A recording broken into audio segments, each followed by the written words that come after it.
আল্লাহ তাআলার কুদরতি পা জাহান্নামের ভেতরে ঢুকিয়ে দিবেন।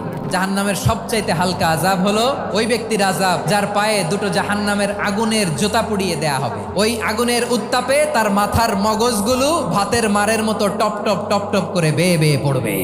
এইটা যদি সবচেয়ে লাইট পানিশমেন্ট হয়, সবচেয়ে হালকা পাতলা সহনীয় আযাব যদি হয়, তাহলে ভয়ঙ্কর তোমার আযাবের কি অবস্থা হবে? জাহান্নামের অবস্থা এত ভয়ঙ্কর হবে, জাহান্নামের ভেতরে লক্ষ লক্ষ কোটি কোটি কাফির মুশরিককে দেওয়ার পরেও জাহান্নাম বলবে হালমিম মাজিদ, আরো আছে নাকি, আরো দাও, আমার ক্ষুধা নিবারণ হয় নাই।